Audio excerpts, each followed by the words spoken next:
The morning Susan Ford discovered her fence had been repaired. She stood barefoot on her porch with a cup of coffee pressed between both palms and felt something in her chest crack open like dry earth after the first rain of spring. She had gone to bed the night before knowing full well that the eastern section of her fence line was down. Two full posts snapped clean at the base from where a spooked steer had crashed through 3 days prior. She had planned to fix it herself at first light, the way she had planned and accomplished 100 things herself, since her husband Robert had been buried in the rocky soil of the Callahan County Cemetery 14 months ago. But someone had beaten her to it. Two fresh cedar posts stood proud in the early October sun of 1882, new wire stretched taut between them, the ends twisted and secured with careful, practiced hands. Susan walked out into the yard in her bare feet, the Texas grass cold and beaded with dew, and she crouched beside the nearest post. It had been driven deep and true. The wire was not just functional, it was neatly done, the kind of work a man took pride in. She looked both ways along the fence line and saw nothing but her own land rolling away in every direction, brown and gold and beautiful in the pale morning light. She told herself it must have been her neighbor, old Clarence Webb, who had a habit of watching over her from a respectful distance since Robert died. She would ride over and thank him come afternoon. She told herself that, and she almost believed it. But Clarence Webb was 67 years old with a bad hip, and when she visited him that afternoon he looked genuinely baffled when she mentioned the fence. "Wasn't me, Susan," he said from his rocking chair on the porch, pulling at the gray whiskers on his chin. "I'd have come over proper if I was going to do a thing like that." She rode home slowly, puzzling over it, and by the time she unsaddled her roan mare Juniper and put her in the paddock, she had decided the whole thing was a mystery she could let alone. The fence was fixed. She had enough work without inventing more. Then it happened again. She noticed the second morning 3 days later, when she went out to fill the water trough before sunrise, and found that the gate latch on the paddock, which had been wobbling for 2 weeks and which she had been meaning to replace, had been fitted with a brand new iron latch, solid and smooth. It swung on perfect hinges and clicked shut with a satisfying sound that the old one had never managed. Susan stood there in the gray pre-dawn, her lantern throwing a small orange circle of light around her boots, and she looked at that latch for a long time. Someone was coming onto her land while she slept. The thought ought to have frightened her. It was 1882 in Callahan County, Texas, and a widow alone on a 40-acre spread with one farmhand who only came twice a week had every reason to be careful about strangers. But the fear she tried to summon would not come. What came instead was something altogether more confusing, a sort of warmth that spread from the center of her chest outward, because whoever was doing this was not taking anything from her. They were giving. She mentioned it that Sunday after church to her friend and neighbor Martha Aldridge, a stout woman of cheerful opinions who ran the general store in the small town of Breckenridge with her husband Dale. "Someone is fixing things on my property," Susan said, keeping her voice low as they stood on the church steps while the congregation filtered past. "At night or before dawn. I don't know who." Martha's eyes went wide and then immediately knowing, which was a particular expression of hers that Susan had learned to distrust. "Well now," said Martha, drawing out the words like taffy. "Don't," said Susan. "I didn't say a word." "You were about to say something romantic and I am asking you not to." Martha pressed her lips together but her eyes were still dancing. "Marcus Keller," she said anyway. Susan frowned. "I don't know that name." "He rode into town about 2 months ago," Martha said. "Bought supplies at our store 3 times, paid cash, quiet as a shadow. He's working for the Harlan spread over on the north side of the creek. Ben Harlan took him on for the fall roundup and liked him well enough to keep him through winter." Martha tilted her head. "Tall man, dark hair going silver at the temples, about your age, maybe a year or 2 older. He asked about you, Susan." "He asked about me." "He asked if the Ford widow managed her land alone. Just that. Nothing improper. Dale said he asked it real quiet and then bought his tobacco and left. Susan drove her wagon home with a great deal to think about, which annoyed her because she had not allotted any of her mental energy to thinking about a man. She had 100 things that needed doing before winter settled into the Texas hill country with its particular brand of cold, and a nameless cowboy who fixed fences in the dark was not one of her pressing concerns, except that he kept fixing things. The third morning, she almost caught him. She had made up her mind the night before to rise before the birds, to sit quietly on her porch in the dark and see who came. She had told herself it was a practical matter, that she needed to know if someone was trespassing, and she had wrapped herself in Robert's old wool coat and settled into the porch chair with a cup of water since she had not wanted to risk the smell of coffee giving her away. She must have dozed. She was humiliated by it afterward, how quickly sleep had crept up on her in the cold and the quiet. When she startled awake, the eastern sky was just beginning to show the first gray suggestion of dawn. She stood up fast, knocking her cup sideways, and scanned the yard. Far out, maybe a quarter mile, she saw a horse moving. A dark horse, big and easy in its stride, carrying a rider who sat the saddle the way only men who had spent whole lifetimes on horseback could sit it, loose and certain and natural as breathing. The rider did not look back. He simply rode north, toward the Harlan land, and in a minute he was gone over the rise and she was standing alone on her porch with her heart beating embarrassingly fast. She went inside and made a proper cup of coffee and sat at Robert's kitchen table and thought about what she was going to do. She thought about Robert, which she still did every single morning, though the sharp grief had softened some with the months into something more like a permanent bruise, tender when pressed but no longer crippling. Robert Ford had been a good man, a steady man. He had died of fever in August of the year before, gone in 4 days so fast that Susan had barely had time to understand what was happening before it was done. He had left her the land, the house, the cattle, and a reputation in the county as a woman of uncommon practicality, which she wore like a second skin and was grateful for. She was 31 years old. She had a farm to run.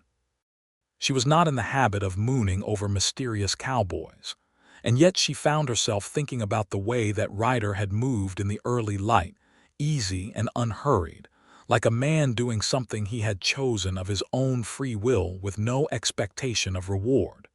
She did not go to the Harlan spread that week. She told herself she was too busy, which was true enough. Her farmhand Billy Cruz, a 20-year-old boy with a good nature and not much initiative, came Tuesday and Friday to help with the heavier work. And between his visits, Susan was occupied from sunup to sundown with all the relentless labor that a small cattle operation demanded. She had 11 head of cattle, 20 chickens, 2 pigs, and a kitchen garden that needed to be put to bed for winter. But every morning she looked at what had been done in the night, and every morning something new had been set right. The fourth morning, the sagging section of the north fence had been reset. 3 posts, properly braced. The fifth morning, the rusted hinge on the barn door that she had been fighting with for months had been replaced. The sixth morning, a length of broken gutter on the south side of the house had been re-nailed and the gap sealed with pitch. By the end of the second week, Susan had stopped pretending she was going to let it alone. She began leaving things out, not as acknowledgement, she told herself, but because it was more efficient. She left the tools she thought might be needed in an organized row beside the barn. She noted things that needed doing and did not do them herself, which was a thing that cost her considerably because she was not built for waiting. She told herself she was being practical. She was not being practical. She was leaving breadcrumbs for a man she had never met, and some honest corner of her knew it, and she sat with that knowledge uncomfortably, the way you sit with a truth you are not yet ready to say out loud. In the third week, she finally rode into town on a Tuesday morning to pick up supplies, and told herself with great firmness that she was not going to go into the general store and ask Martha Aldridge anything at all about Marcus Keller. She lasted approximately 4 minutes inside the store before she said, "Tell me more about the Keller man." Martha did not say "I told you so" because she was a good friend, but she allowed herself one very brief look of satisfaction before she came around the counter and lowered her voice. "He's from Kansas originally, I think. He doesn't talk much about himself." Dale tried to get him talking one afternoon when he came in during the rain and just, made polite conversation. He said he'd been drifting for a few years. He had a place once, or almost had one. Something went wrong. Dale got the impression there was a loss of some kind. He didn't press. "How old is he?" Susan asked because it seemed like a safe question. 33, 34, I'd guess," Martha said. "He's got some weathering on him, but it's honest weathering." "Does he drink?" Dale says he came into the saloon once, bought a beer, nursed it for 2 hours, and left. That was the only time anyone seen him in there. Martha looked at her carefully. "He's been asking about your land, Susan, not in a nosy way. He asked Dale what kind of shape the Ford place was in, whether you were managing all right. Dale said yes, far as anyone knew, but that you'd been losing sleep over the fence line the storm took down in September." Susan felt that in her chest again, that crack, that opening. He didn't say anything else. "He bought a packet of cedar post nails," Martha said quietly, "and a spool of new wire. That was a Saturday." Susan drove home and sat on her porch and looked at her fixed fence and felt things she did not have adequate words for. She decided to write him a note. This decision took her most of an evening to arrive at, and then another hour to compose the note itself, which she rewrote 4 times. She did not want to seem grateful to the point of weakness. She did not want to seem cold. She did not want to invite anything she was not prepared for. She settled finally on something that read, "I know it is you. I am grateful, though I wish you had simply knocked. My name is Susan Ford. If you would like coffee sometime, the door is open." She folded it small and tucked it under the handle of the good hammer she had left out beside the barn the night before. By morning, the hammer was where she had left it, but the note was gone. And the section of the fence that connected her property to the old Miller place, which had been leaning like a tired man for months, had been completely reset. She drank her coffee on the porch and looked at the fence and felt herself smile, which surprised her.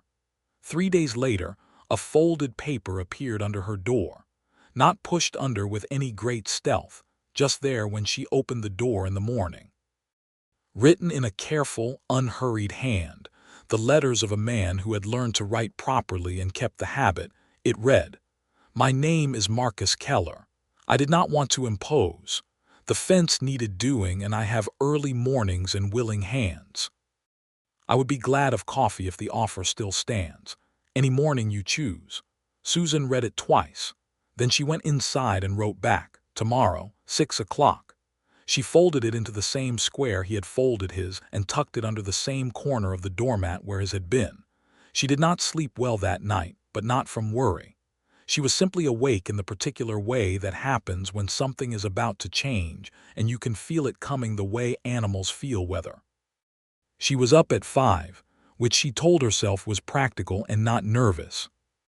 She built up the fire and made a proper breakfast, biscuits and salt pork and eggs from her own chickens, because a man who had been coming to her land before dawn for 3 weeks and doing hard physical work deserved a proper breakfast and not just coffee. She told herself this was simply hospitable and had nothing to do with the way her hands were not quite steady as she rolled out the biscuit dough. At 6 o'clock exactly, she heard boots on the porch steps. 2 steady knocks on the door frame, not the door, which she noticed and liked without knowing exactly why. She opened the door. Marcus Keller was taller than she had imagined from the distant glimpse she had caught of him riding away. He stood in the early morning light with his hat in his hands, turning it slowly at the brim the way men do when they are trying not to seem nervous. And she thought for one crystalline moment that he was the most quietly dignified-looking person she had seen in a long time. He was lean without being thin, broad in the shoulders, with dark hair that was indeed going silver at the temples the way Martha had said, and a face that had been lived in hard but had settled into something she could only call kind. His eyes were dark brown and they met hers directly, which she found she appreciated. "Mrs. Ford," he said. His voice was low and unhurried. "Mr. Keller," she said, "come in." He wiped his boots twice on the mat and stepped inside, looking around with the careful courtesy of a man who knew he was a guest and meant to behave like one. She watched him take in the kitchen, the neat order of it, the curtains she had made herself, the photographs on the shelf. His eyes paused briefly on the photograph of Robert. "Sit down," she said. "The coffee's ready and breakfast will be on in a minute." He sat where she indicated, at the kitchen table, and placed his hat on his knee. "You didn't have to cook," he said. "I know I didn't," she said. "I chose to." She poured the coffee and put the cup in front of him and then went to the stove and got on with the food, because it was easier to talk when she had something to do with her hands. There was a brief silence that was not uncomfortable, which told her something. "Why did you start?" she asked without turning from the stove. "The fence, I mean." She heard him wrap his hands around the coffee cup. "I ride that fence line most mornings," he said. "I'm up early and I like to ride before the day gets going. I noticed the post down about 3 days after the storm. I noticed it again the next morning. Third morning it was still down." A pause. "I had the materials." "You could have knocked," she said. "I know it," he said. "I thought about it, but a widow woman getting a knock from a stranger before dawn didn't seem neighborly, it seemed alarming." She turned around then and looked at him. He was watching her with those steady brown eyes and not looking away. "So you just kept coming back," she said. "Yes, ma'am, every morning." "Yes, ma'am." She held his gaze for a moment. "Well," she said, "the work was good.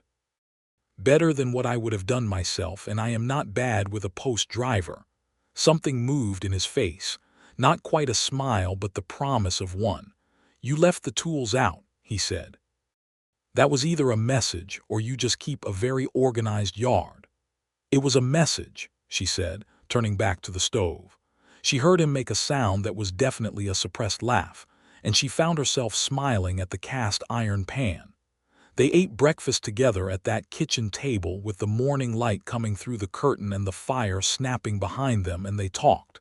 Not about anything dramatic at first. About the weather, about the state of the range, about the peculiar difficulty of keeping cattle from testing fence lines in the fall. He was easy to talk to in the way that surprising people sometimes are, without effort or performance, as if conversation were simply a thing that happened naturally when two people had similar amounts of quiet in them. She asked him about Kansas. He told her about a place outside Abilene where he had grown up on his father's farm, about learning to ride before he could properly run, about the smell of wheat fields in July that he still sometimes caught in dreams. "You had a place once," she said. She said it gently, the way Martha had mentioned it, as an opening and not a demand. He was quiet for a beat. "I did," he said, "or I was building toward one. My wife passed 3 years ago."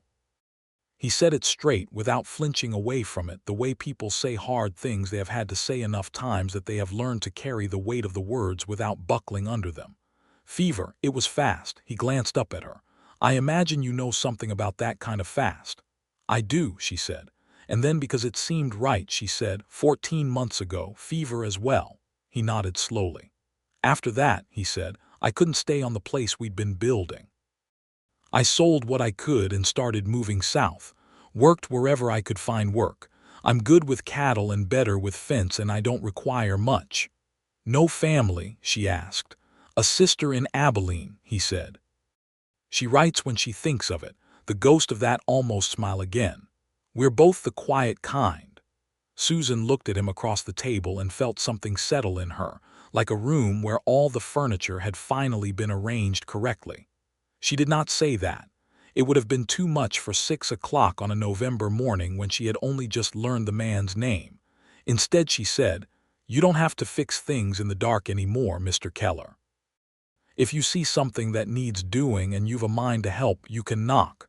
"I appreciate that," he said. He stood and took his cup to the counter and put his hat back on. "The Southgate post is working loose," he said. "I want to get at that before the ground freezes hard." "I know it," she said. "I've got the post driver in the barn. Tomorrow morning," he said. "I'll have coffee on," she said. He nodded and walked to the door and paused with his hand on the frame. "Mrs. Ford," he said, and there was something in his voice that made her look at him directly. "Thank you for the note. I wasn't sure if I was overstepping all those mornings." "You weren't," she said. "You were the most considerate trespasser I ever encountered." This time the smile came through completely, and it transformed his face in a way she was not prepared for, warm and a little rueful and entirely genuine.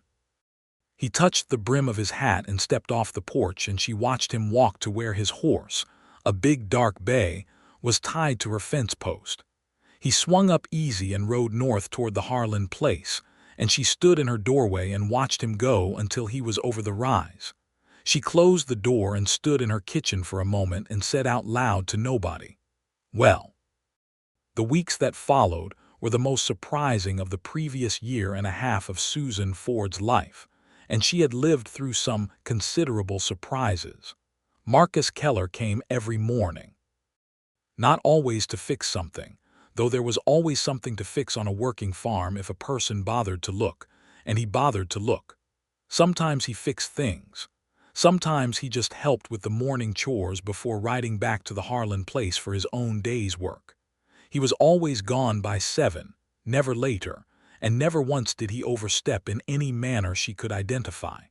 He was scrupulously, almost painfully proper, which annoyed her in a way she could not quite articulate to Martha when she found herself describing the situation over the counter of the general store on a Thursday afternoon in November. "He is perfectly respectful," she said. "And this bothers you?" Martha asked with barely concealed delight. "It doesn't bother me," Susan said. "I am simply observing." "He sounds like a gentleman," Martha said. "He is a gentleman. He is a very complete and thorough gentleman." Susan picked up a spool of thread she did not need and put it back down. "He always addresses me as Mrs. Ford every single morning." "Would you like him to call you something else?" Susan looked at her. "Martha, I'm asking an honest question." Susan was quiet for a moment. "He is very easy company," she said finally, and that was as much as she was willing to say, and Martha, who knew her, accepted it. The mornings took on a shape that Susan began to look forward to in a way that both delighted and unsettled her.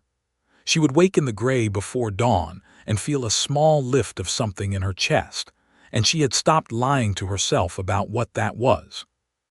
She would build the fire and make the coffee and sometimes start breakfast, and by the time the sun was beginning to color the horizon, Marcus Keller's horse would be coming down the trail, and she would hear his boots on her porch steps and those 2 careful knocks on the doorframe. They talked more as the weeks went on. Not always about the past, though the past came up, as it does when 2 people have had losses and are beginning to trust each other. They talked about the land, about cattle prices and the state of the range after the dry summer. They talked about books, and discovered they had both read the same battered copy of a Dickens novel and had strong opinions about it.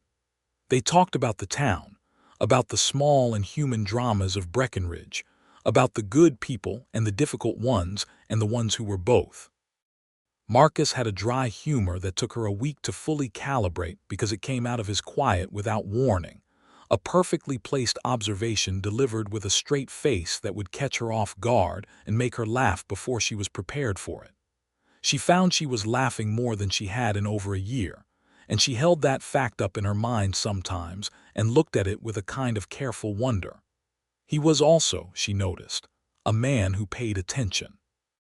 Not the intrusive attention of someone cataloging your weaknesses, but the kind that notices when your coffee cup is empty before you do, the kind that asks about the thing you mentioned last week that you had half forgotten you mentioned, the kind that watches you and seems to find what it sees genuinely interesting without being transparent about it.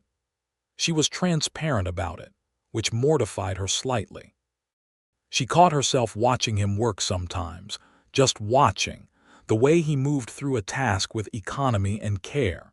She would catch herself and find something else to look at with great urgency. It was Martha who finally said what Susan had been refusing to say to herself. "Susan Ford," Martha said on the first Friday of December, when Susan had come in for supplies and had been talking about Marcus for the better part of 15 minutes without realizing it. You are in love with that man." Susan opened her mouth. "Do not say you are not," Martha said. "I know you and I have known you for 8 years, and I watched you fall in love with Robert Ford, and it looked very much like this." Susan closed her mouth. She stood in the middle of the general store with the winter light coming thin and cold through the front window, and she thought about it honestly.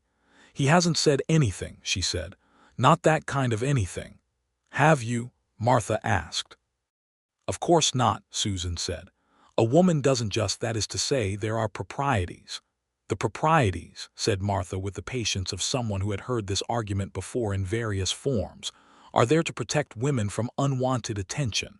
They are not there to prevent you from letting a decent man know you have warm feelings toward him." "I don't know that his feelings are warm," Susan said. "In that way." Martha looked at her with an expression of great and loving exasperation. "He gets up before dawn every single morning and rides a quarter-mile across the county to fix your fence, Susan." Susan drove home in a state of internal agitation that she expressed outwardly as extreme concentration on her driving. That night she sat by the fire after supper and allowed herself to think about Marcus Keller properly, without the cautious management she usually applied to the subject. She thought about the way he had looked that first morning in her kitchen doorway, hat in his hands. She thought about the way he laughed, that contained and genuine laugh. She thought about how she had not once, in all these morning visits, felt lonely in the way she had been feeling lonely for 14 months. She thought about his wife, and she thought about Robert, and she thought about how grief is a river you ford and not an ocean you drown in if you are fortunate and if you are willing to keep moving. She thought, "I do not want him to keep addressing me as Mrs. Ford." The next morning when he knocked on the doorframe and she said, "Come in," and he took his hat off and sat at his customary chair, she put his coffee down in front of him and said, "You can call me Susan." He looked up at her. "All right," he said after a beat. And then quietly, "Marcus." "I know," she said, and she said it with the small smile she had been keeping reasonably controlled for several weeks, and something shifted in the morning air, slight and significant as a change in wind direction. "Susan," he said, as if he were trying the word out. Then he looked at the table and then back up at her. "I've been glad of these mornings," he said, "more than I know how to say properly." "So have I," she said. She meant it simply and fully, and she let him hear that she meant it. He nodded slowly and wrapped both hands around his coffee cup, and they sat in a silence that was fuller than most conversations Susan had had in the past year. That morning he fixed the sagging section of the garden fence, which had been on her list for 2 weeks, and she held the posts while he drove them, which was a different kind of working together than each doing their own tasks, closer and more coordinating, requiring a rhythm between 2 people. They found the rhythm quickly, and she noticed that they kept finding it, and that he noticed too. She could tell by the slight ease in his expression that came when they got a post set true on the first drive. The cold deepened through December and Christmas came and went quietly. Susan spent Christmas with the Webb family, old Clarence and his daughter who had come down from Abilene for the holiday, and she was grateful for the warmth of other people.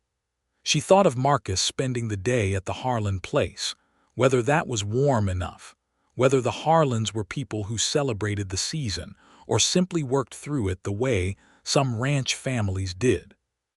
She made an extra pan of gingerbread on Christmas Eve and left it on her porch that morning with a note that said, "Merry Christmas, Marcus." Christmas Day morning, she opened her door to find the pan had been collected, and in its place was a small bundle wrapped in brown paper. Inside was a pair of good leather-work gloves, the kind with a wool lining, finer than what she owned. Inside with them was a note in his careful hand. "Your hands were cold holding those posts. Merry Christmas, Susan." She stood on her porch in the cold December morning and held those gloves and felt something in her chest that she could not contain into a neat shape and was done trying to. He came on the 26th, and they both pretended the gifts had not changed anything and succeeded in this pretense for approximately 10 minutes before she said, "The gloves are beautiful, thank you." "You're welcome," he said. He was looking at her with those steady brown eyes, and she thought he was working up to something. And then a bluebird landed on the fence post outside the window, and they both looked at it, and the moment passed. She decided she was going to have to be braver than she had been. Not forward, not improper, but brave in the honest way that honest things require. She had learned this lesson from Robert, actually, who had been too shy to tell her for 6 months that he loved her, and had finally, under the most ordinary circumstances imaginable, simply said it while they were mending a saddle together, and she had kissed him so fast he had nearly fallen off the fence rail. She still smiled thinking of it. In the first week of January 1883 she made her move. Marcus had come in from helping her reset the water trough which had shifted in the recent freeze, and they were at the table warming their hands on their coffee cups when she said, "Tell me something you want." He looked at her. "Beg your pardon. Something you want," she said. "For your life. Not what you have, not what you're managing with. What you actually want." He was quiet for a moment, and she watched him consider whether to answer honestly and decide that he would. She appreciated that she could see the decision happen. "Land," he said. "A place that's mine, not rented, not borrowed. Something I could build on and know it was there." He paused. "That's the practical answer." "What's the other answer?" she said. He looked at her for a long moment. His hands tightened slightly around his cup. "Someone to build it with," he said. He said it straight, the way he said hard things, without flinching from the weight of the words. "I had that once and I know what it is. I know the difference between having that and not having it." The fire snapped. Outside, the wind moved through the winter grass. "I know the difference too," she said. They looked at each other across the kitchen table and everything that had been accumulating in 6 weeks of mornings and coffee and fence posts and gloves and gingerbread, and deliberate propriety and suppressed smiles was right there between them, acknowledged at last, needing only a name. "Susan," he said, and the way he said her name this time was different from any of the previous times, and she understood the difference completely. "I don't want to be too forward. I am aware of your situation and I have nothing to offer that would—" "Marcus," she said, "I am a grown woman of 31 who has run a cattle farm by herself for over a year. I know my own mind." "Yes," he said. "I believe you do. I enjoy your company," she said, deliberate and clear. "I have come to enjoy it considerably, and I would like to know if you feel similarly." He held her gaze. "You know I do," he said. "I know I suspected it," she said, "but I am asking you to say it." He set down his coffee cup.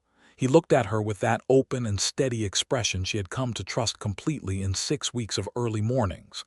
"I feel considerably more than I know how to say properly," he said. "I have been coming here every morning because it is the best part of my day, and the fences were an excuse before you gave me a better one. And when I'm not here, I'm thinking about being here." He stopped. "That's either too much or not enough." "It's right," she said. "It's exactly right." She reached across the table and put her hand over his where it rested on the wood.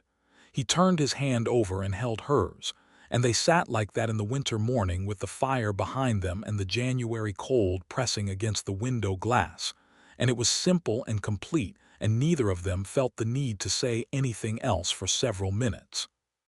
He began to court her in the way that the time and the place and both their natures seemed to call for, which was to say openly and honestly and without rushing. He still came in the mornings because the mornings had been the beginning of them, and neither of them saw any reason to change the shape of a thing that worked. But now there were also Sunday afternoons when he would ride over after church, which she attended, and he had begun attending, sitting in the second row of the Methodist church on the edge of town with his hat balanced on his knee, and singing the hymns in a low voice that she discovered entirely by accident was quite good. Martha Aldridge looked at them walking out of church together on the third such Sunday, and said nothing at all, which was more eloquent than anything she could have said. The county in those months was going through its own kinds of turbulence, the specific tensions of West Texas in the early 1880s, the ongoing pressures on small landowners from the large cattle operations that were consolidating range and water rights, the distant thunder of railroad expansion, and what it meant for the small towns trying to survive in its wake. Two families that Susan knew had already sold their spreads and moved east. The era of the open range was closing. The big ranches were fencing more and more land, and small operations like Susan's were being squeezed, not through malice exactly, but through the particular indifference of money that did not need to be malicious to cause harm. Marcus noticed. He had ridden through enough of Texas to have seen what was happening across the state, the pattern of it. One evening in late January, he and Susan were sitting by the fire after supper, which had become a pattern as well, she in her chair and he in the one that had been brought close to the fire and which had silently become his chair, and he said, "There's talk that the Consolidated Cattle Syndicate out of Fort Worth is looking at land in this county." Susan looked up from her mending. "How much land?" "Enough," he said. "They'll make offers. The offers will be reasonable at first. And then they'll buy enough of the surrounding property that the ones who didn't sell will find their water access questionable and their cattle movement restricted, and the offers will get less reasonable." He said it evenly, not alarmingly, just stating a fact he had seen enacted before. Susan was quiet for a moment. "Robert's father homesteaded this land," she said. "Robert was born here. It's in the deed, and the deed is solid." "A solid deed is a good start," Marcus said. He leaned forward, elbows on his knees, looking into the fire. "You'd want to make sure of your water rights. The creek that runs the east boundary. What about it?" "It runs through the Harlan property first, technically. Ben Harlan is a decent man and he'd never cut you off, but if Ben sells to a syndicate, the syndicate is a different matter." He looked at her. "It's worth having the county recorder look at the original filing." She looked at him. "You've been thinking about this?" "Some," he said. He looked almost uncomfortable with the admission, as if thinking carefully about her situation were something she might object to. "Marcus," she said, "I am glad you think about it. I think about it too. I'd rather think about it with someone." He relaxed slightly. "I can ask Ben Harlan directly what his plans are," he said. "I've got a decent enough standing with him. He might tell me straight." "Would you?" she said. "Of course," he said. And she understood that of course to mean, there was no question, this is what I do because this is your land and your land matters to me. She went back to her mending, and the fire settled and the wind moved around the house, and she thought about how different this was from the grief-suspended solitude of the past year, how much warmer the room felt with a second person in it. Marcus spoke to Ben Harlan and reported back that Ben had no immediate plans to sell, had in fact turned down one approach already from a Fort Worth agent, and was determined to keep his operation independent for as long as he could manage it. This was a relief, but Marcus had also quietly looked at the situation of the creek water rights with the county recorder, and come back with the information that Susan's deed included specific language protecting her riparian rights regardless of upstream ownership. Language her father-in-law had insisted on when he filed the original homestead claim, and which was, as it turned out, unusually solid legal protection for a homestead of its era. "Robert's father was a careful man," Marcus said, showing her the copy of the relevant passage he had written out in his precise hand. "He was," she said. She looked at Marcus across the kitchen table. "So are you." He looked at the paper in his hands and then at her. "It matters," he said simply. "In February the weather turned hard, a week of genuine cold that cracked the water in the trough every morning and kept the cattle close to the windbreak stands of cedar along the fence lines. Marcus came every morning through all of it without fail, which she had not asked him to do, and which she could not help but notice. She started leaving a hot brick wrapped in flannel in the barn for when he arrived, which was the practical gesture that said what she did not need to say in words. He found it the first morning, and when he came inside, he looked at her for a long moment without saying anything, and the expression on his face was the most direct thing she had seen from him outside of words, something unguarded and grateful and warm. "You didn't have to," he said. "I know," she said, and gave him his coffee and turned back to the stove, and he let it alone. That February was when Susan first clearly understood something about Marcus Keller that she thought was perhaps the most important thing about him. He did not need to be thanked. He was one of those rare people who did what they did because it was the right thing, and because they wanted to, and who found thanks slightly uncomfortable, not because he was false about it, but because the need for thanks implied a transaction, and he did not experience what he did as a transaction. He gave because he had something to give, and she needed it given. The balance of it was its own sufficiency. She understood this because she was somewhat the same way, and recognizing it in him felt like looking in a particular kind of mirror. She told Martha about this insight, and Martha said, "Susan, you need to marry that man." "Martha," said Susan, "I mean it. You are out here analyzing the man's philosophy of giving. That is what people do when they are already most of the way in love and trying to construct an intellectual framework around it." "I am not constructing," Susan said. "You absolutely are," Martha said. "And I say that with great affection. You always have. You did it with Robert too, remember. You spent 3 months telling me all the ways in which Robert Ford was a sensible and admirable person before you admitted you were head over heels." Susan considered arguing and decided it would be dishonest. "The situations are different," she said instead. "We're both widowed. We're both," she searched for the word, "cautious." "Caution is good for crossing frozen creeks," Martha said. "It is not always good for everything." On the 14th of February, which was a Wednesday in 1883, Marcus arrived in the early morning as usual and knocked on the door frame and came in when she called, and he had a small twist of paper in his hand that he set beside her coffee cup without saying anything.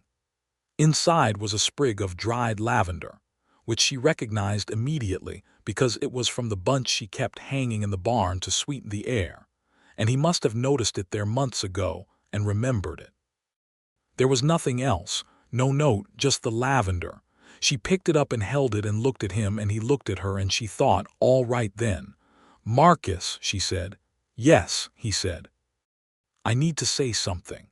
"All right," he said. He was very still. "I have been very careful," she said, "about all of this, about letting things develop slowly and being sensible and not getting ahead of myself.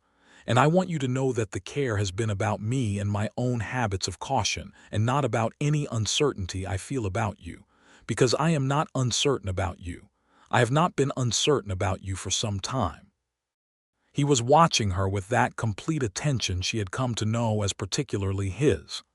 "I love you," she said. She said it the way she tended to say important things, directly and fully and without hedging. "I am quite thoroughly in love with you, and I thought you should know." The silence lasted 3 seconds, and then he was out of his chair and around the table, and she stood up, and he put both his hands on her face and kissed her. And it was the most honest and certain kiss she had ever experienced. Nothing tentative about it. The kiss of a man who had known exactly what he wanted and had been waiting to know that he was wanted in return. When they separated, she had both hands on his chest, and he had his forehead resting against hers, and they stood like that in the February kitchen with the fire at their backs. "I love you," he said. He said it like someone handing over something valuable and knowing it would be treated well. "I have loved you since about the 3rd morning I fixed your fence in the dark, which I am aware is irrational." "It is not irrational," she said. "It is how it happens." He laughed, that full genuine laugh, and held her, and she put her arms around him properly, and they stood in the kitchen of the house that Robert Ford's father had built. And she thought that the house felt different now, not smaller but fuller, the way a house should feel.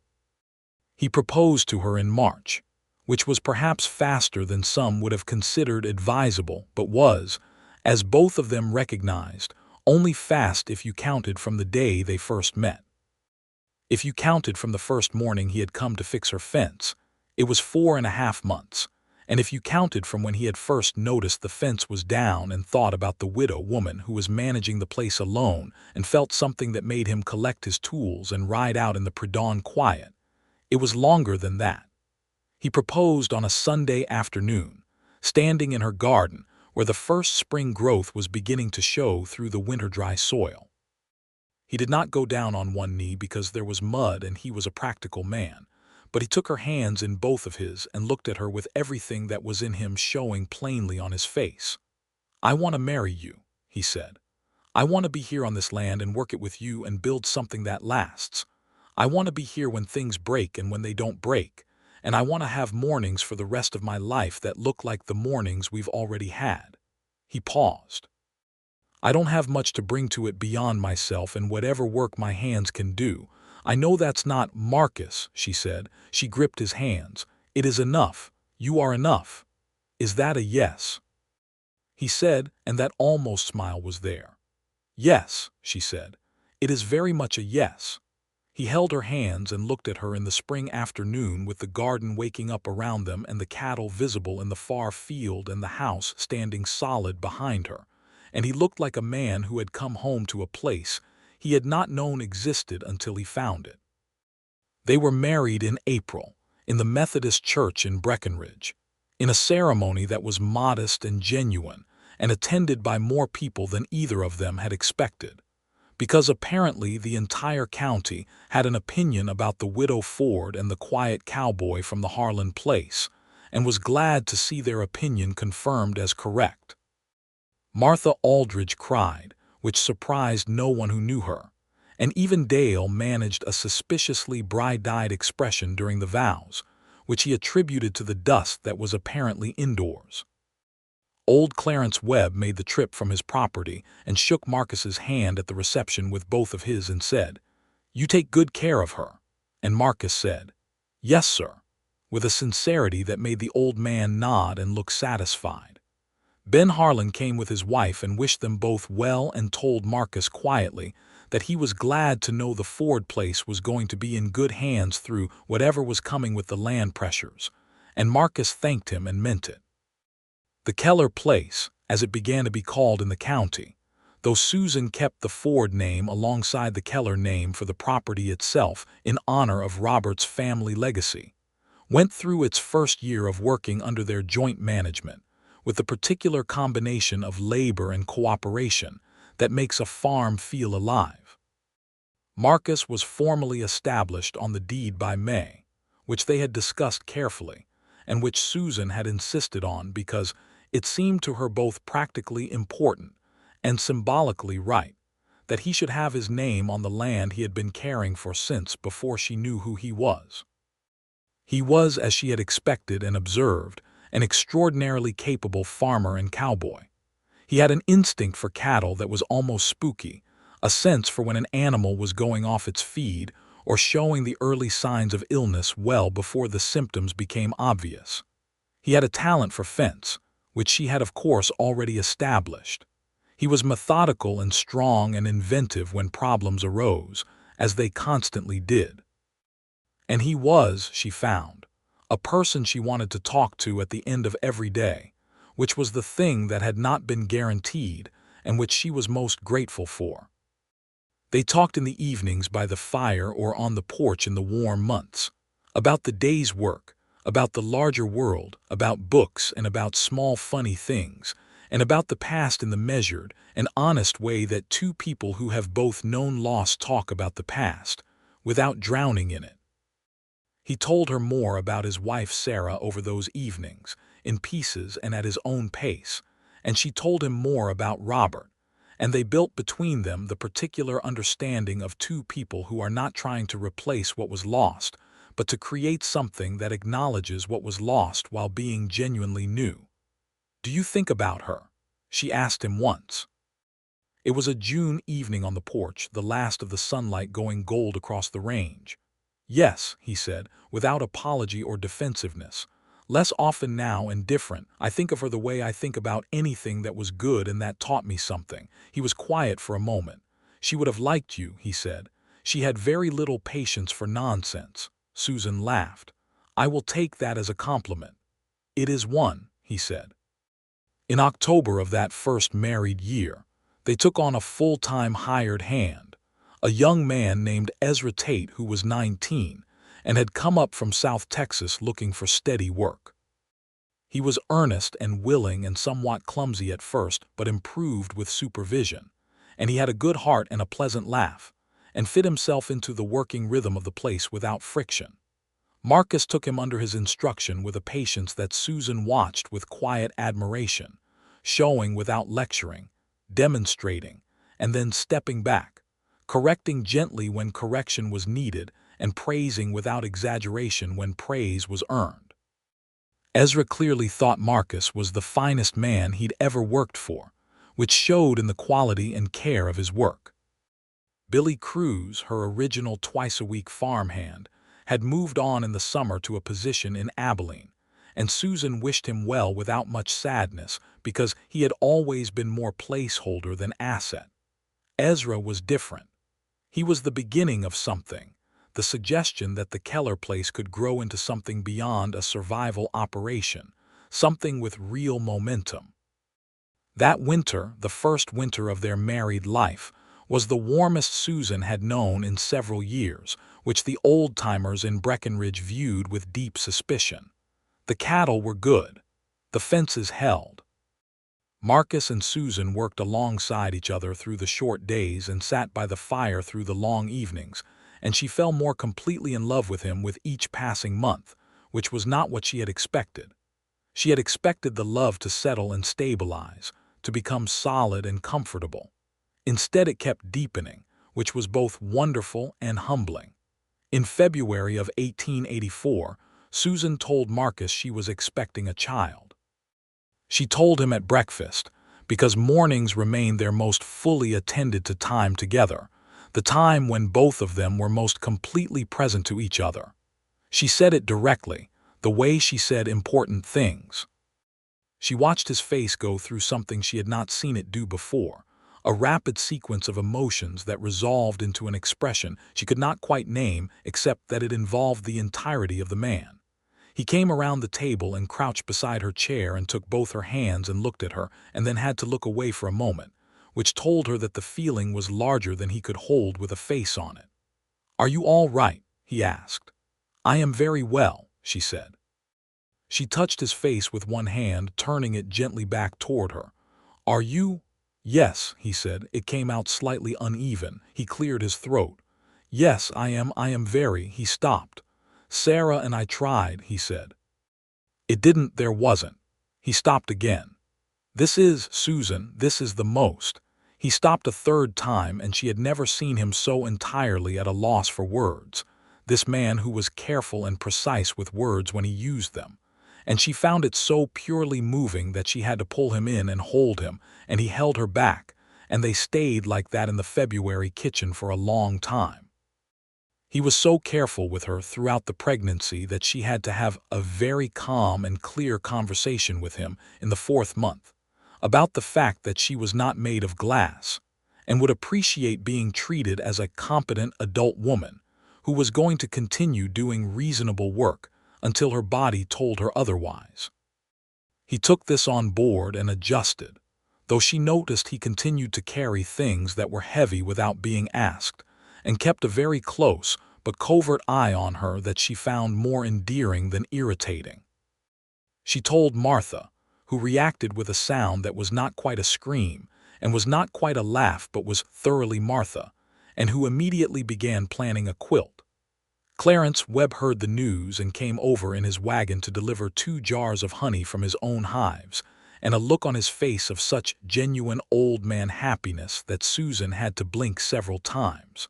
The pregnancy was not without difficulty. The summer was hot, and she ran low on energy in the 6th month in a way she had not expected, and there were 2 weeks in July when Marcus ran the entire operation himself with Ezra's help, while she rested more than she was comfortable admitting she needed. He did it without comment and without making her feel diminished by it, which was, she reflected, a particular kind of love. The baby came in November, which meant Susan had been on the Keller place exactly 2 years when their son entered the world.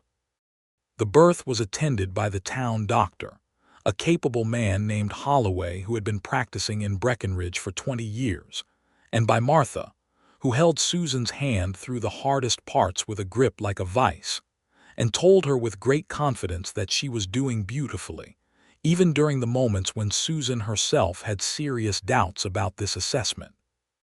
Marcus was not in the room, as was the custom of the time, but he was on the other side of the door, and she could hear him pacing, which she found both amusing and sweet in the limited moments when she was in a position to find anything either. The boy was born at 11 at night, loud and clearly healthy, and the doctor went to the door and spoke to Marcus. And the next moment Marcus was in the room and beside her, and she put the baby in his arms. Their son, red-faced and furious about the cold air and utterly remarkable. Marcus held him with the focused care of a man who has never done this before and knows exactly how much it matters, and the look on his face was the most beautiful thing Susan had ever seen. "Robert," she said. She said it as a suggestion and watched his face. He looked at her over the baby's head. "Robert," he said, as if tasting the name. Then, "Robert Marcus Keller." "Yes," she said, "exactly that." He looked at the boy and said the name again softly, not to her but to the baby, an introduction.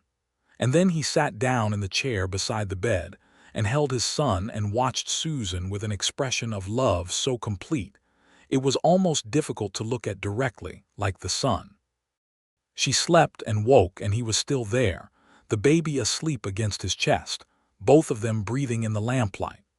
Little Robert Marcus Keller was a good baby by any objective measure, which Susan said charitably, and which Martha said with less generosity toward other babies she had observed, which were apparently, by comparison, considerably less good. He had his father's dark eyes and his mother's determined expression, and from the first weeks of his life showed a resolute interest in everything within his range of vision, which was exactly the right attitude for a child born on a working farm in West Texas. Marcus with a baby was a revelation Susan had not entirely anticipated. He was not awkward with the infant the way some men were. He held him easily, rocked him patiently, sat with him in the early mornings when Robert woke before dawn and Susan desperately needed more sleep, carrying the boy around the kitchen and talking to him in a low voice about whatever came to mind, the state of the fence line, the prospect of rain, the excellent quality of the coffee that was waiting for Susan to be awake enough to drink it.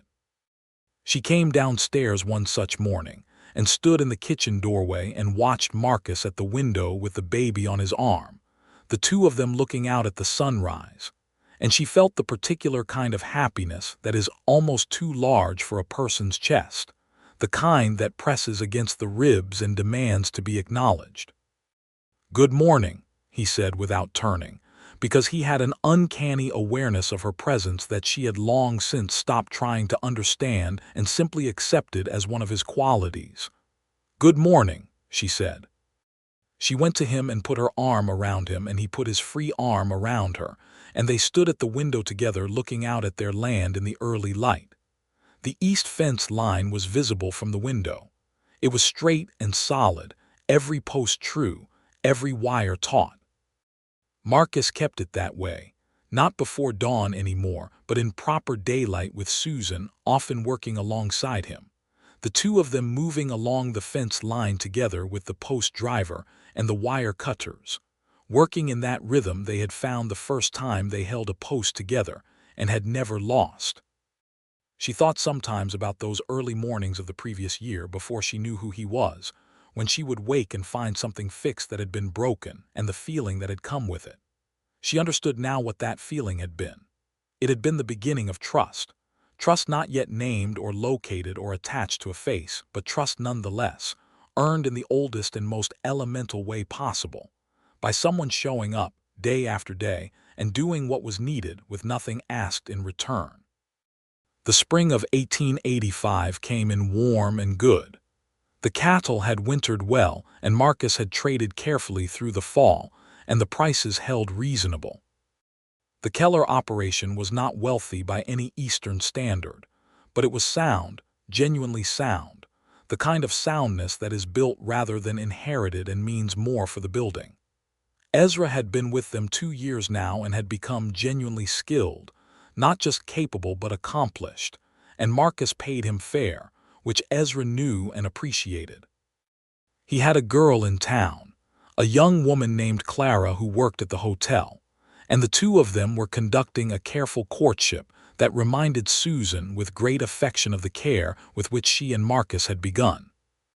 Ben Harlan had sold his property in the winter, not to the syndicate, but to a family coming up from San Antonio, good people named Vargas who had 3 grown sons, and were interested in building something. Marcus had helped the Vargas family through their first month of getting settled, which was characteristic of him, the Keller reputation for being good neighbors having become established enough in the county that it was simply what was expected. The Consolidated Cattle Syndicate had indeed made moves in the county, had bought 2 adjacent properties to the north of Breckenridge, and attempted several approaches on smaller spreads. The Keller water rights had held exactly as Marcus had identified they would, solid in the original filing language, and the syndicate's agent had made one visit to the property, been received politely and given coffee, and concluded after a relatively brief conversation with both Marcus and Susan that this particular parcel was not worth the effort of acquiring through pressure tactics. He had ridden away and not come back. Susan had found this satisfying in a very complete way. She was 3 months pregnant with their second child in the spring of 1885 and feeling well, better than she had with Robert, which she took as a good sign. Marcus knew, and was again managing his careful watchfulness with the self-discipline she appreciated, though she sometimes caught him recalibrating his instinct to carry things, and found his contained expression of someone fighting his own better impulses completely charming. Clarence Webb died in April, peaceful in his sleep, and was mourned genuinely across the county. Susan and Marcus attended the funeral and sat with his daughter through the difficult days afterward, and Susan thought about Robert's grave in the county cemetery, and the visit she still made every few months, and the way grief and love and time are all mixed together into something too complex and too human to separate into its parts. She took Robert, who was 16 months old and walking with great purpose and opinion, to the cemetery one spring afternoon and sat by Robert Ford's headstone and told her son, as she had planned to do someday, about the man he was named for. A good man, a steady man, a man who had loved this land and the people on it. A man who would have been glad, she thought, to know that the land was thriving and that his wife was loved. Marcus came and found them there in the late afternoon, because she had told him where she was going and he had given her the time and then come. He sat on the grass beside her and did not say anything for a while, and little Robert climbed on him with the insistent cheerfulness of toddlers and eventually settled in his lap and pointed at things on the horizon. "Thank you for coming," she said. "Of course," he said. She leaned against him and looked at Robert Ford's headstone and thought about all the things that had happened since that marker had been put in the ground, all the mornings and the fence posts and the coffee and the fire and the boy in Marcus's arms, and she thought that life was stranger and fuller and more generous than she had known how to expect. "He would have liked you," she said. Marcus considered this seriously, the way he considered things. "I would have respected him," he said. "He built something worth keeping." The second baby came in October, just as Robert's first birthday had passed, and the leaves were turning in the rocky breaks along the creek. It was another boy, born with the same conviction as his brother and the same dark eyes, and they named him James William Keller, James for Marcus's father and William for Susan's own father who had passed some years before. 2 boys. Robert running on solid toddler legs through the kitchen and James brand new, and already watching everything with an air of deep assessment. Marcus and Susan sat together in the evenings with the house full of the sounds of children and the fire going and the work of the day done, and the particular fullness of it was something Susan had no adequate word for. She tried once to explain it to Martha, sitting in the general store on a November afternoon with little Robert eating a piece of hard candy on the floor and Marcus outside loading supplies into the wagon. "I keep thinking I should be more afraid," she said. "I had so much taken from me, and I know how fast things can change. But I'm not afraid. I'm here." Martha looked at her with that particular expression of fond exasperation that was her most frequent face for Susan. "That is called being happy," she said. "It happens to the best of people occasionally." Susan laughed. "I know that," she said. "I'm just not accustomed to it lasting this long." "Accustom yourself," Martha said firmly. "You've earned it." Marcus came back in from loading the wagon and picked Robert up off the floor, and the boy grabbed at his father's hat with the determined efficiency of a child who has made this attempt many times and intends to succeed this time for certain. And Marcus fielded the grab with practiced ease and held him up so the boy could look out the store window, and Susan watched them from across the room and thought, yes, this. The years moved. Not in a blur, but in the way good years move when you are paying attention to them, fully and specifically, each season having its own particular texture and weight. The Keller place grew. By 1887, they had expanded to 60 acres, having purchased the 15 acres adjacent to the east when the Miller land finally came to sale, which gave them better access to the creek line and removed a long-standing awkwardness in their fence configuration that Marcus had been quietly bothered by since before they married. Robert was 4 by then, a boy of strong opinions and surprising tenderness, who had his father's steadiness and his mother's directness, and combined them into a personality that was entirely his own. He had begun following Marcus around the property with the focused intention of a child who has decided on an apprenticeship, and Marcus received this with a seriousness that matched the boy's own, explaining things, showing things, letting small hands help with tasks where small hands could genuinely help. James, at 2, was quieter and more observant, a watcher, taking everything in with those dark eyes before acting on it. He had Susan's patience, which she considered a gift she had not known she was passing on. The third child, born in the summer of 1888, was a girl.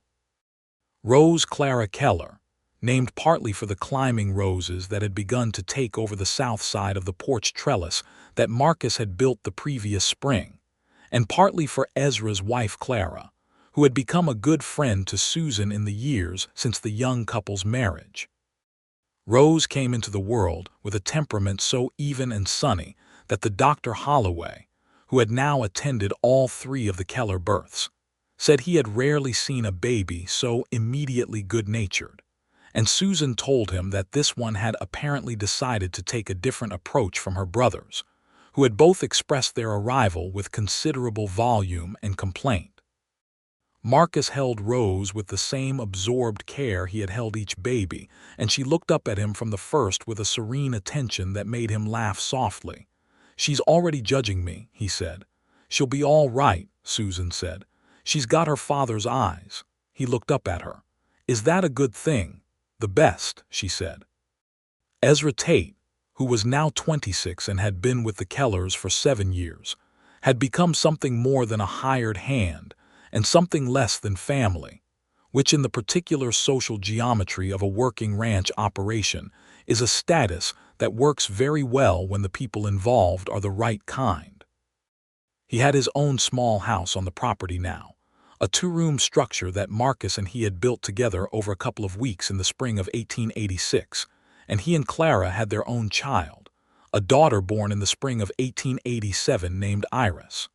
The Keller place in 1889 was a working, living, growing thing that bore no resemblance, beyond its basic geography, to the struggling single-widow operation of 7 years before. The fence lines were impeccable. The cattle were healthy and well managed, the herd grown to 35 head through careful management and 2 good seasons of calf crop. The garden produced more than the household needed, the surplus going to the market in Breckenridge, where Susan had established a reliable channel for fresh vegetables and preserved goods that brought in a supplementary income she found genuinely satisfying. The house had grown too. Marcus had added a full room on the east side the previous fall, which was now the boys' room, giving Susan and Marcus back the privacy of their bedroom that 3 children had variously and cheerfully invaded at different points in the previous years.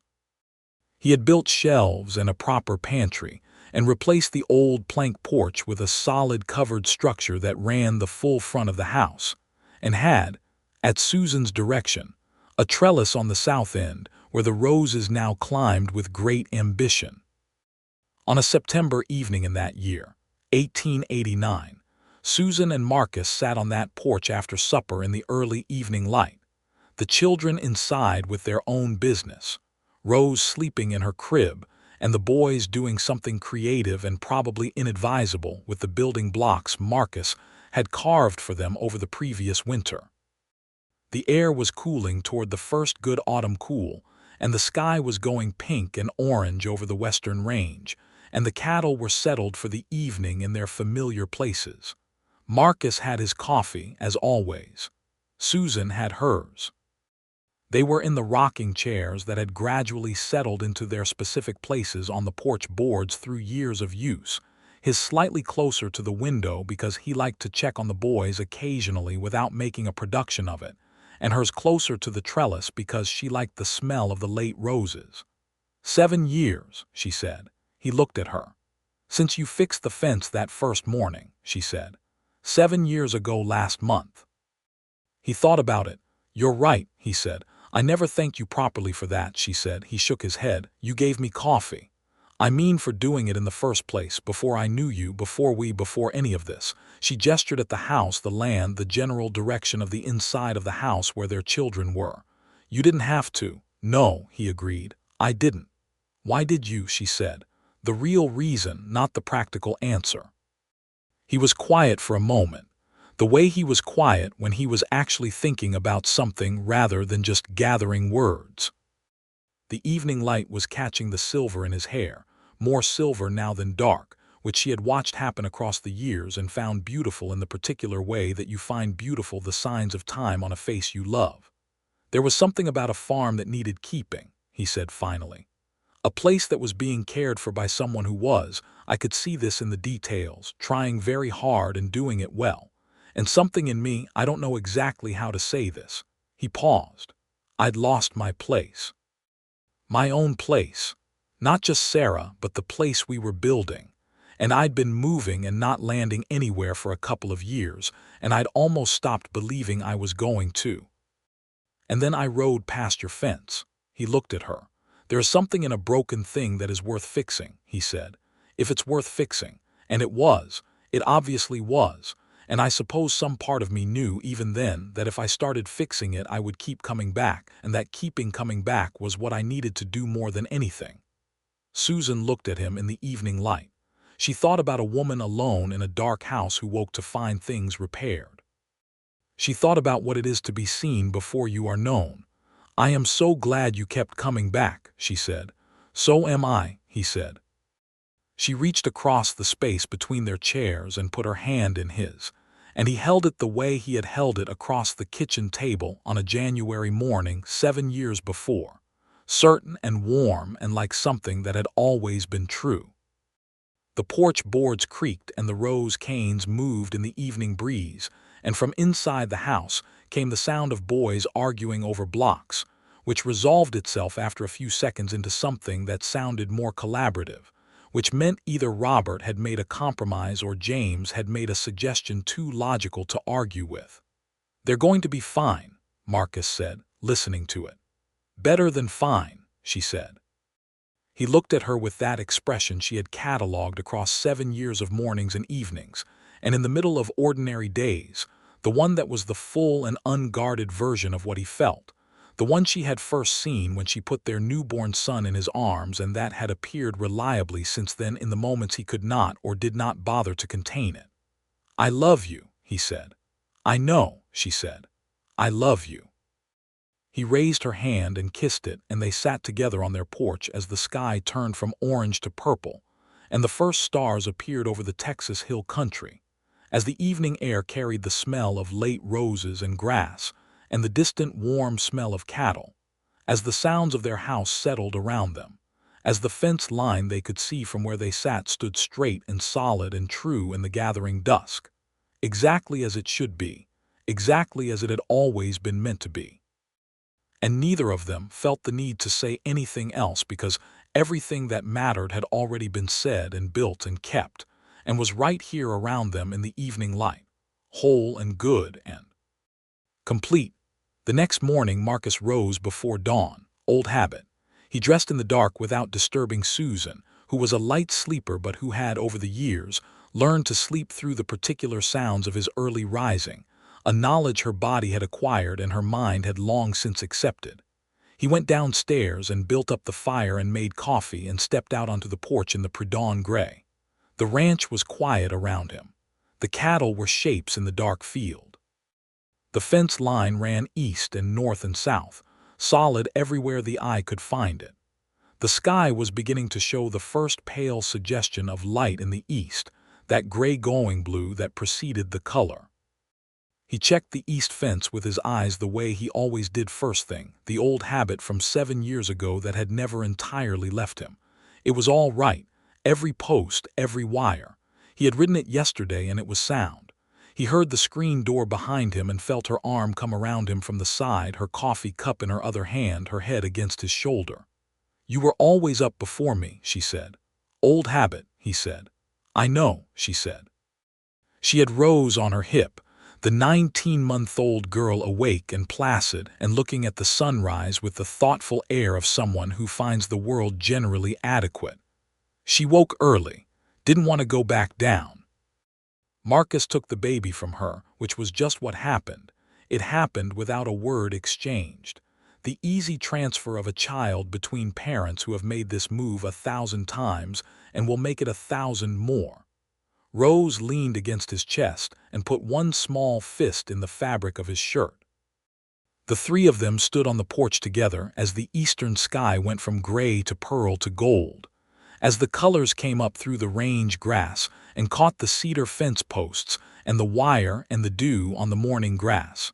As the birds started, and the cattle shifted, and the world of the Keller place woke up around them in the good autumn morning. "Robert and James will be up in 20 minutes, she said. "I know it," he said, "so we have 20 minutes. "Yes, we do," he said. He put his arm around her and held his daughter and watched the sun come up over the land that was his and hers and theirs together. And Susan leaned against him and held her coffee in both hands and felt the warmth of him and the warmth of the morning, and the full and present weight of a life that was entirely, in all its working, ordinary, beautiful daily reality. What she had not known she was hoping for until a cowboy fixed her broken fence before she was awake and kept coming back until she opened the door. The sun came fully up. The day began. The fence held.